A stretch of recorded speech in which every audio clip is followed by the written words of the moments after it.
నమస్కారం ఫ్రెండ్స్. అందరి సంక్రాంతి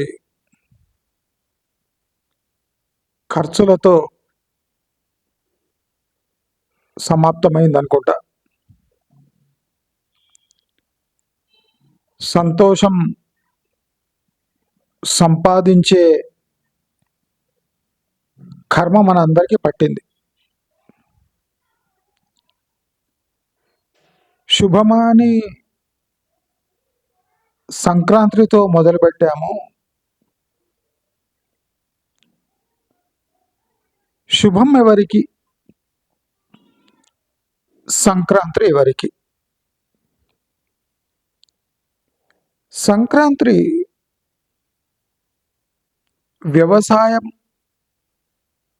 వ్యవసాయంపై ఆధారపడ్డ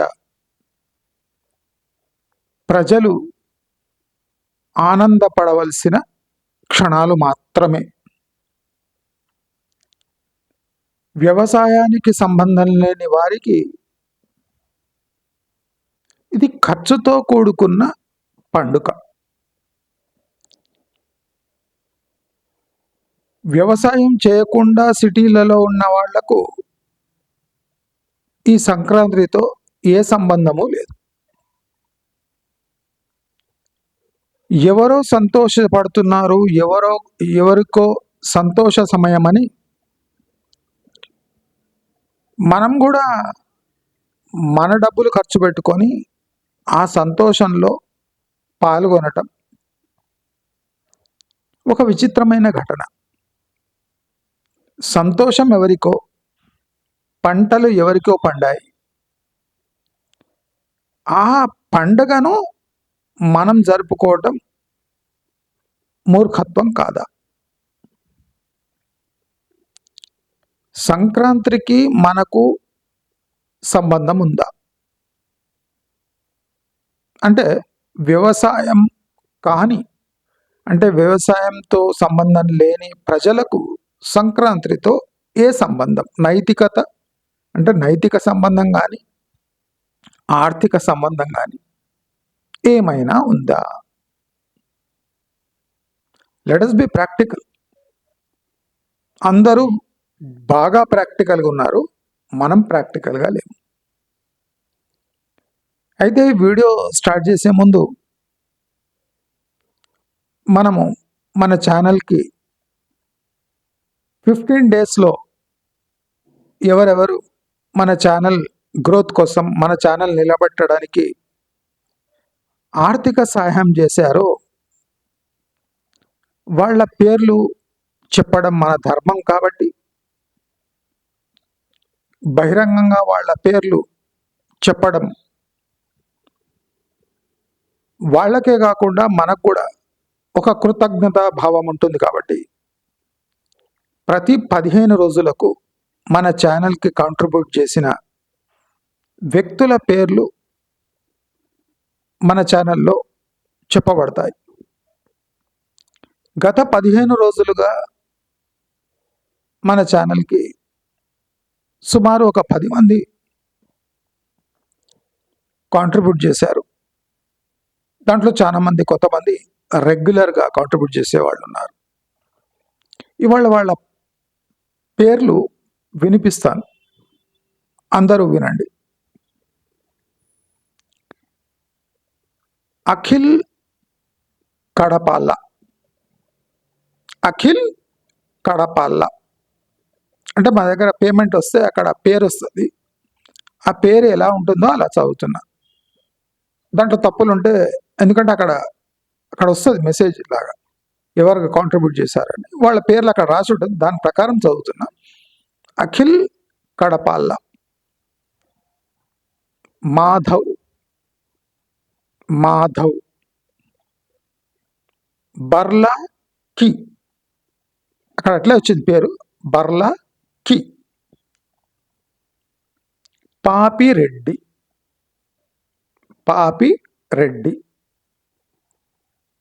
భగీరథ్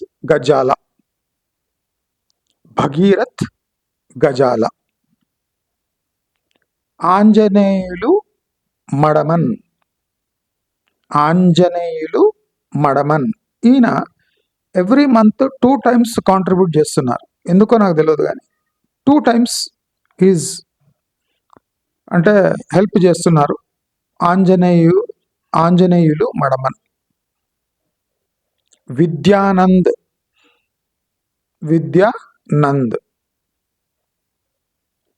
ఇంకోడు సాయి పృథ్వీ పద్మ అని వస్తుంది అక్కడ, పద్మ సాయి పృథ్వీ. కర్ణం కేఓ.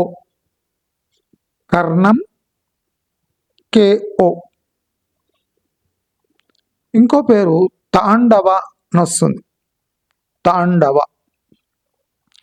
వీళ్ళందరూ మన ఛానల్ నిలబడాలని ప్రతి నెల తమ శక్తి కొలది, శక్తికి మించి కాంట్రిబ్యూట్ చేస్తూ ఉన్నారు. వీళ్ళందరికీ పేరు పేరున ధన్యవాదాలు తెలియజేసుకుంటున్నా. మన ఛానల్ వీళ్ళ జీవితాల్లో మార్పులు తీసుకొస్తుందని నేను భావిస్తున్నా.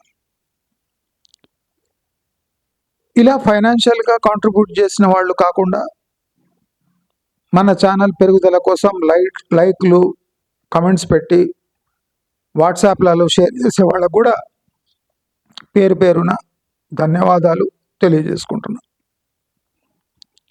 అయితే ఇవాళ మన మాస్ మెంటాలిటీ చాలా జాగ్రత్తగా వినండి, ప్రాక్టికల్గా ఉండండి. మీ జీవితంలో మార్పులు తీసుకురావడానికి ట్రై చేయండి. కొత్త సంవత్సరం అని సంబరపడే కన్నా సంబరాల్లో మునిగిపోవడం సంవత్సరం ఆఖరిలో జరగాలి.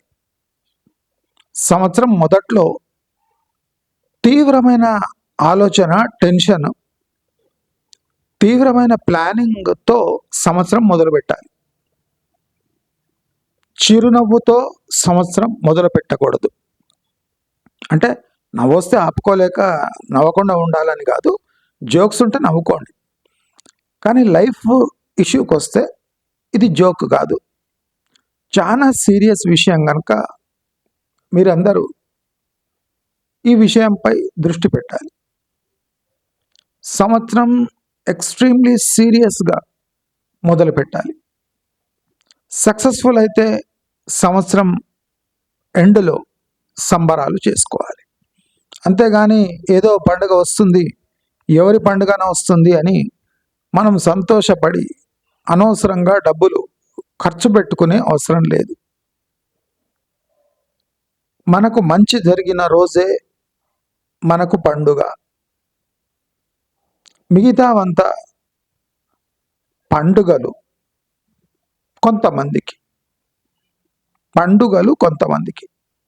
మనం అభివృద్ధిలోకి రావాలి అంటే మనకు అవసరం ఉన్నప్పుడే బట్టలు కొనాలి, మనకు అవసరం ఉన్నప్పుడే వస్తువులు కొనాలి, మనకు అవసరం ఉన్నప్పుడే పిండి వంటలు చేసుకోవాలి, మనకు తినాలనిపించినప్పుడే రుచికరమైన ఆహార పదార్థాలు తినాలి.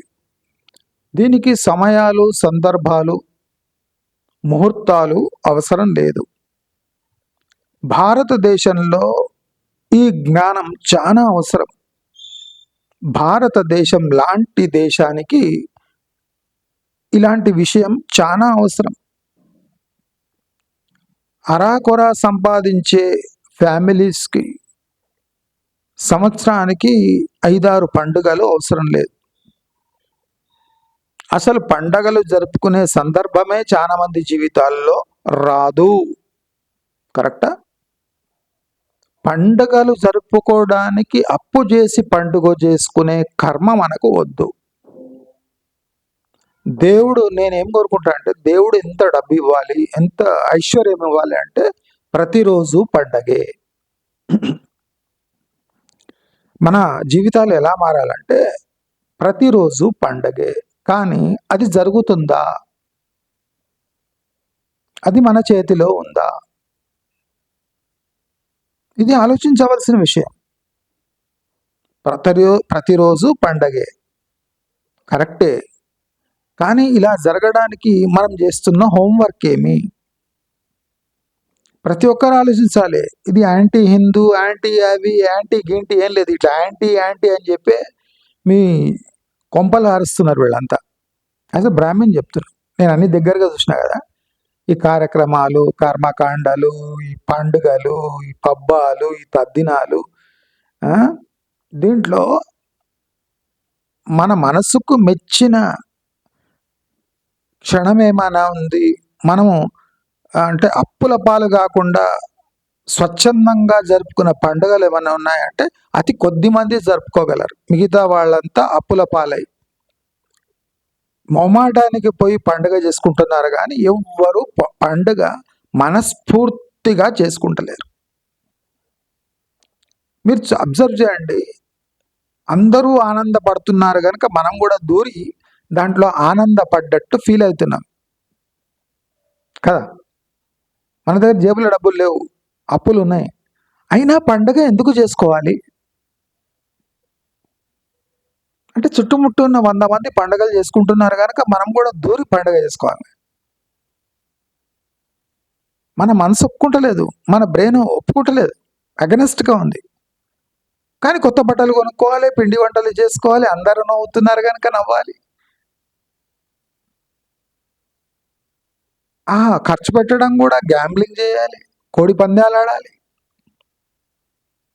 సంవత్సరానికి ఒకసారే కదా ఈ పండుగ అని చెప్పాలి. మరి బోలాడు పండుగలు మధ్యలో వస్తాయి కదా, అవి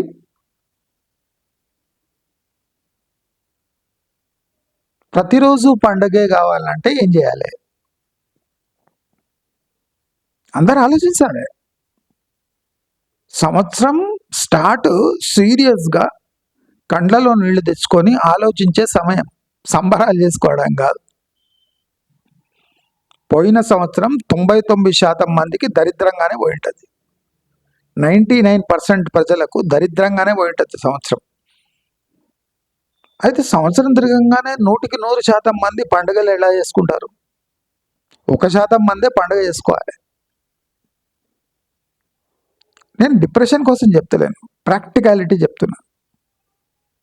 మనం ఎంత మనను మనం మోసం చేసుకుంటూ జీవితం గడుపుతూ దాన్ని అంటే ఈ పండుగ తర్వాత ఏడుపులే, పండుగ తర్వాత అప్పులే, పండుగ తర్వాత మళ్ళీ సిటీకి రావడమే, పండుగ తర్వాత మళ్ళీ ఆఫీస్కి పోవటమే.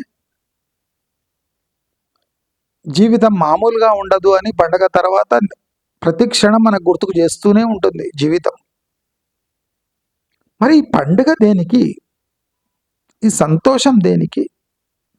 డబ్బులున్నాయా? ఖర్చు పెట్టడం ప్రాబ్లం కాదా? No problem. ప్రతిరోజు పండుగ, తప్పలేదు.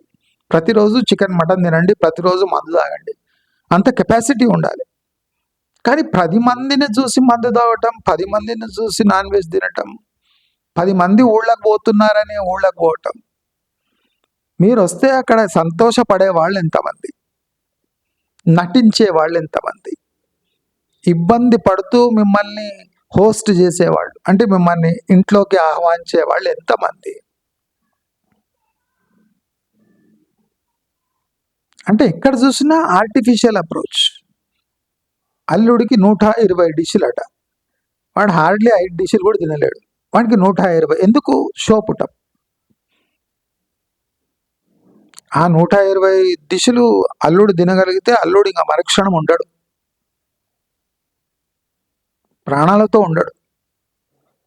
మరి ఈ 120 డిషెస్ ఎందుకు? ప్రేమ కాదు, పాడు కాదు. అల్లుడు అంటే వాడికన్నా ప్రేమ ఉంటుందా? చాలా తక్కువ. ఆల్రెడీ ఒక 3-4% అల్లుళ్ళు అత్తగారింట్లో ప్రేమించబడతారు. మిగతా వాళ్ళంతా ఫార్మాలిటీస్కో భయానికో దరిద్రమనో వాళ్ళను హోస్ట్ చేస్తారు. హోస్ట్ అంటే పిలిచి ఆహ్వానించి బట్టలు పెట్టి కర్మనా దేవుడా వీడికి పెట్టాలి అని పెడతారు. కానీ మనం చిరునవ్వుతో సిగ్గు లేకుండా తీసుకొని మన ఇంటికి బయలుదేరుతాం. తర్వాత వాళ్ళు తిట్టుకుంటారు, ఒక 2 నెలలైనా తిట్టుకుంటారు. దరిద్రుడు వచ్చిండు, మొత్తం ముడుచుకపోయాడు, పెట్టకపోతే పెట్టుబడులు పెట్టకపోతే ముఖం మార్చుకొని పోతాడు దరిద్రుడు ఎక్కడనో అంట. ఇది అవసరమా? ఆ ముష్టి ముదనష్టపు బట్టల కోసం మన జీవితం పణంగా పెట్టి, మన మర్యాద పణంగా పెట్టి, వాళ్ళ ముఖాలు చూసి ఆర్టిఫిషియల్ నవ్వులు చిందించుకొని రావటం అవసరమా? అంటే ఇవాళ రేపు రిలేషన్స్ ఇట్లే ఏడ్చినాయి. ఏడుస్తున్న రిలేషన్షిప్ని అలా మెయింటైన్ చేయడం ఎంతవరకు సబబు? నేను అడుగుతున్న ప్రాక్టికల్ క్వశ్చన్ అడుగుతున్నా. నేను ప్రాక్టికాలిటీనే నేను చెప్తా, వాళ్ళు ఏమని అనుకోని.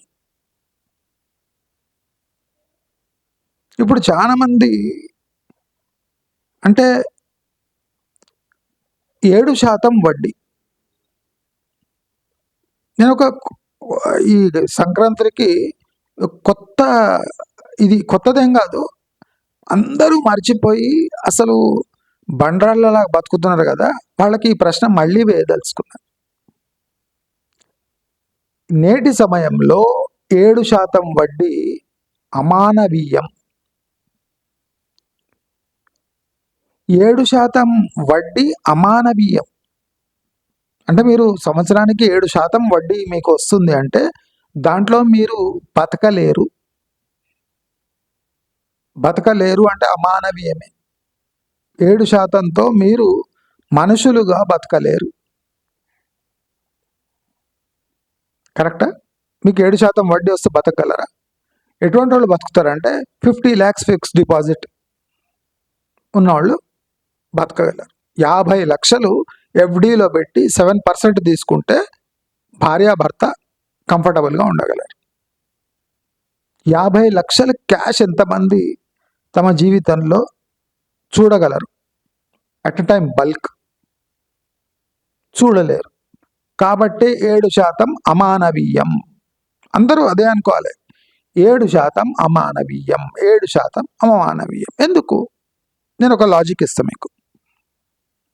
మనం క్రెడిట్ కార్డ్ కానీ ఏదైనా యూజ్ చేసినాము లేదా బయట వడ్డీకి తెచ్చుకున్నాము అంటే సంవత్సరానికి మినిమం టు మినిమం 12 నుంచి 36% వరకు వడ్డీలు ఉంటాయి. అందరికీ అనుభవం ఉంటుంది.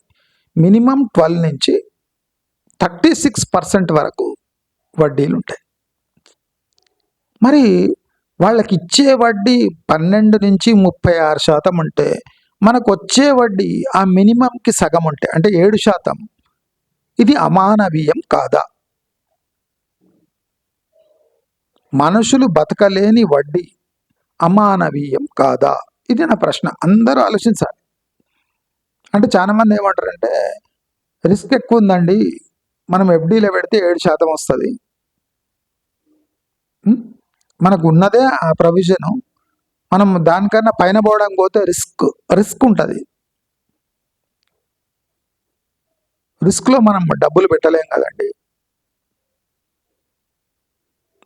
మన డబ్బులు జస్ట్ పార్కింగ్ చేయడానికి, మన డబ్బులు వేరే వాడి ఖాతాలో అంటే బ్యాంక్ ఖాతాలో ఉంచడానికి మనము 3.5% వరకు కాంప్రమైజ్ అయిపోతున్నాం.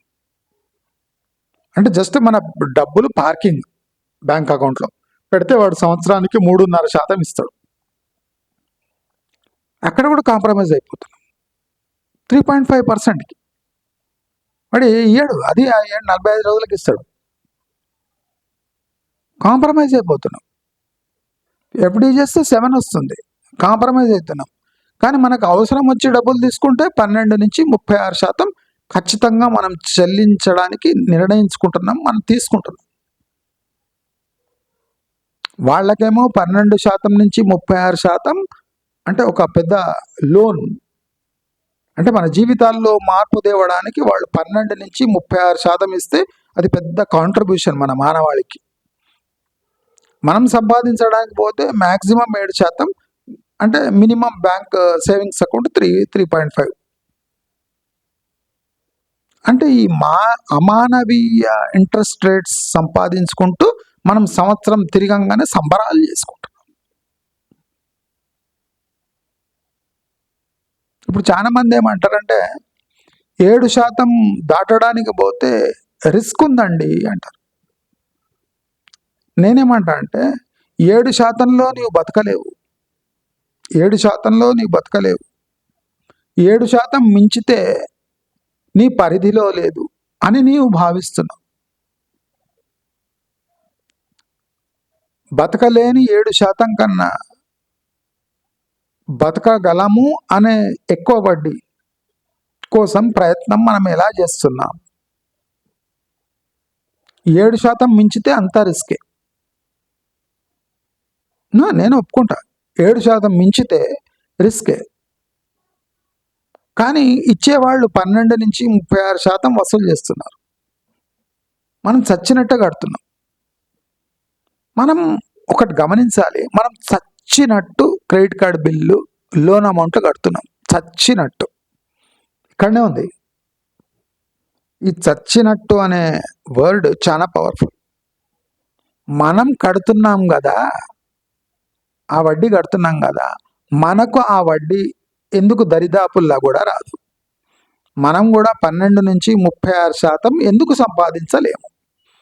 ఇది బర్నింగ్ టాపిక్ ఫర్ దిస్ 2026. ప్రతి ఒక్కరూ గమనించవలసిన పాయింట్ ఏమంటే, మనం చచ్చినట్టు మనం తీసుకున్న డబ్బులపై 12 నుంచి 36% మన ముక్కు పిండుకొని మనమే ఇచ్చేస్తున్నాం కదా.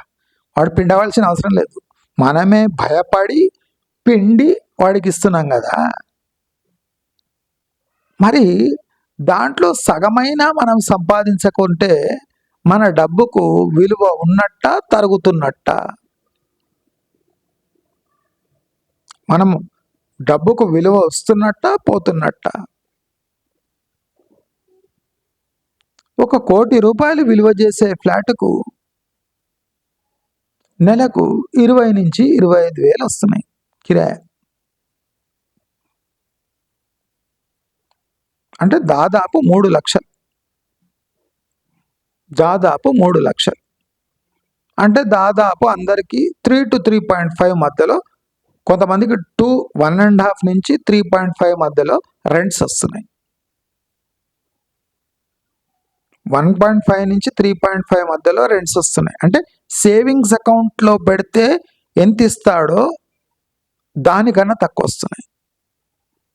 కానీ మనం రియల్ ఎస్టేట్ పెట్టుబడులని ఇక్కడ ముసలి ముతక, సాఫ్ట్వేరు, హార్డ్వేరు, గవర్నమెంట్ జాబ్స్, ఎవరు దీంట్లో ఏ వ్యత్యాసం లేదు. అందరూ రియల్ ఎస్టేట్లో పెట్టుబడులు.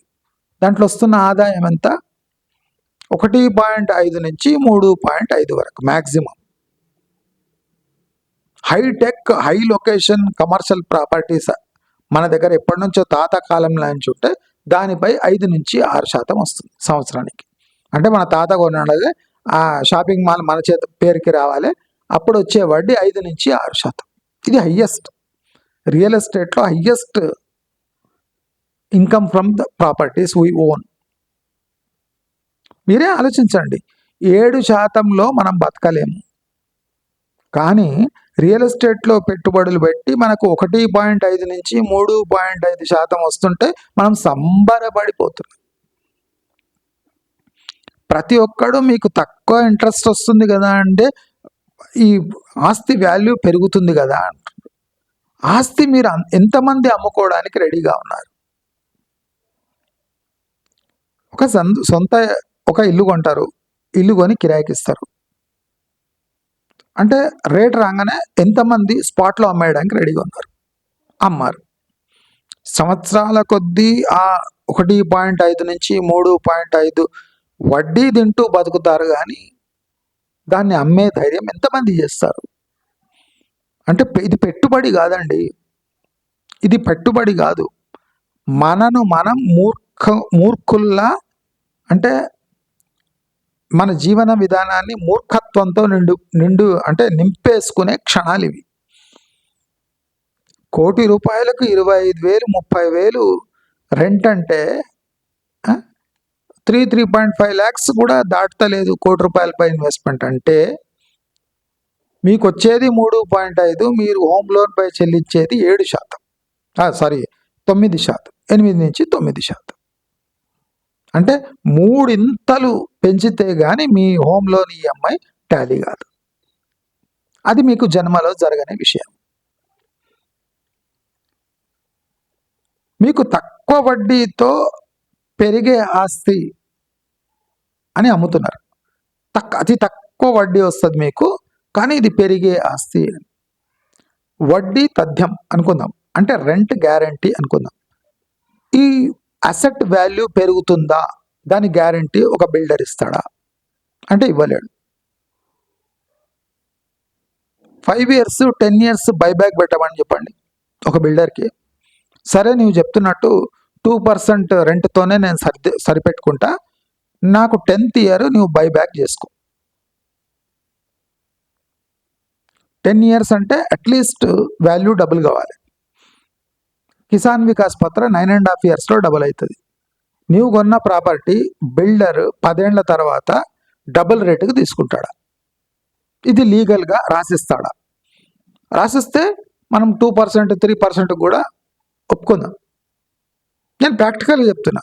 బిల్డర్కి ఒకటి చేయండి, నేను ఈ ఫ్లాట్ కొంటా, 10 years తర్వాత కిసాన్ వికాస్ పత్ర రేట్లో నాకు ఇచ్చేయి, రిటర్న్స్ ఇచ్చి నేను 2.5 వడ్డీ 2% వడ్డీ రెంట్తో సరిపెట్టుకుంటా. వాడు ఒప్పుకుంటాడా? చూడండి. కిసాన్ వికాస్ పత్ర వడ్డీ కూడా ఇవ్వలేడా? పెరిగే ఆస్తి కదా ఇది, 10 yearsకి డబల్ కదా. మళ్ళీ కిసాన్ వికాస్ పత్ర డబల్ అవుతుంది కదా. మళ్ళీ కిసాన్ వికాస్ పత్ర వితౌట్ మెయింటెనెన్స్, వితౌట్ రిస్క్ మనకు 9.5% ఇస్తుంది. మనం ఒక ఆస్తి కొని మన టెన్షన్ పెంచుకొని, బీపీ పెంచుకొని, ప్రతి నెల కిస్తీ కడుతూ టెన్షన్కి లోనై అప్పులు చేసి మరి కిస్తీలు కడితే మీరు 9% కడుతున్నట్ట. మీ జీవితంలో ఎన్నో మధుర క్షణాలను తాకట్టు పెట్టి మీరు 9% కడితే అది మీ జీవితాల్లో ఆనందం నింపుతుందా? ఇది నా సింపుల్ క్వశ్చన్.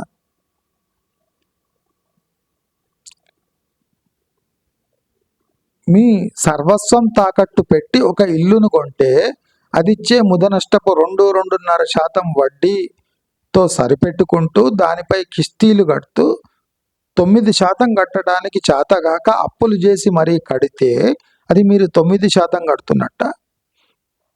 మీ జీవితం పణంగా పెడితే 9% వస్తుంది. మీ జీవితం పణంగా పెడితే మీరు 9% కట్టగలుగుతున్నారు.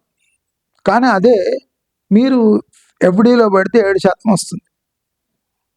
మ్యూచువల్ ఫండ్స్లో పెడితే కూడా 12% దాటుతుంది. మ్యూచువల్ ఫండ్స్లో కూడా రిస్క్ ఉంటుంది, షేర్ మార్కెట్లో కూడా రిస్క్ ఉంటుంది, సిల్వర్ గోల్డ్లో కూడా రిస్క్ ఉంటుంది, బిజినెస్లో కూడా రిస్క్ ఉంటుంది. 7% దాటితే రిస్కే తథ్యం. 7%కి 2% అంటే 9% మీరు ఒక బల్క్ అమౌంట్ పెట్టి ఒక ఇల్లు తీసుకొని దానిపై 9% కడుతున్నారంటే, అంటే మీరు 7%కి మీరు బతకలేరు, కానీ 9%కి మీరు కట్టడానికి సిద్ధపడుతున్నారు. అంటే బతకలేక 2% బతుకుతున్నారు. మీరు 2% అదనంగా చెల్లించి బతకలేని బతుకులు బతుకుతున్నారు 95% మంది. ఒకసారి ఆలోచించండి. నేను చెప్పినది తప్ప రాంగా? నేనేం చెప్పవలసిన అవసరం లేదు.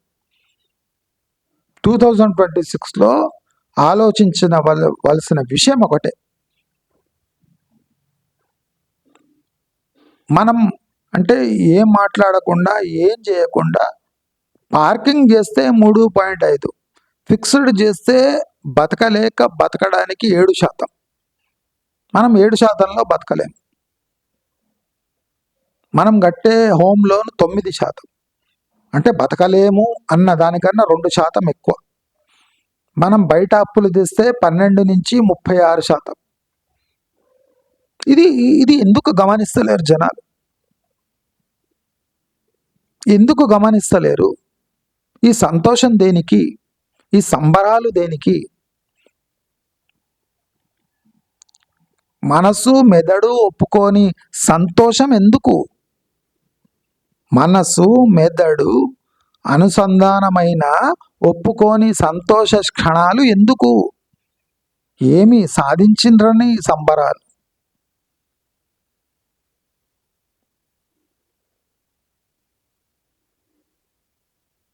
మీ పందెం కోడిపై కాదు.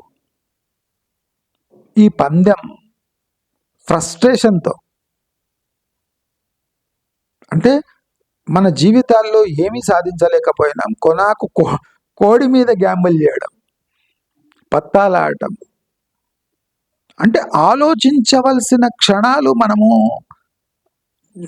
పేకాటలో పందాలపై పెడుతున్నాం.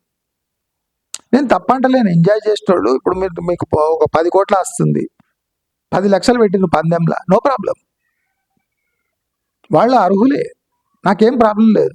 ఇప్పుడు జరుగుతలే హార్స్ రేసులు, పంద్యాలు జరుగుతుంటే పెట్టాలి, నో ప్రాబ్లం. మీకు 10 కోట్ల వస్తుంది, 10 లక్షలు పెట్టండి, పోతే పోయింది. కానీ ఎంతమంది అలా పెట్టగలుగుతున్నారు? ఎంతమంది కొత్త బట్టలు తెచ్చుకునే అర్హత కూడా ఎంతమందికి ఉంది? ఎంతమంది తమ జేబుల డబ్బులతో స్వీట్ తినగలుగుతున్నారు? ఎంతమంది అప్పు చేయకుండా ఊళ్ళకు వెళ్ళగలుగుతున్నారు?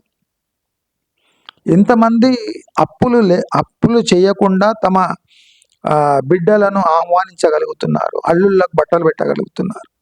అంటే అంత ఆర్టిఫిషియల్ డ్రామాని. రైతు సంబరాల్లో మనం పాల్గొనడానికి మనకు అంటే చాయిసే లేదు.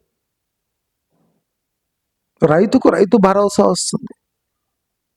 రైతుకు డిమాండ్ పెరిగితే ధాన్యానికి వాళ్లకు సబ్సిడీ వస్తుంది, ఇన్సెంటివ్ వస్తుంది, ధాన్యం అమ్ముకొట్టే డబ్బు వస్తుంది. ఇది రైతు పండుగ. రైతుకు మన జీవితాలకు ఏ సంబంధం లేదు. ఈ అన్నదాత అన్నది ఫేక్ థింగ్. తన అన్నం సంపాదించుకునే ఒక వ్యక్తి రైతు.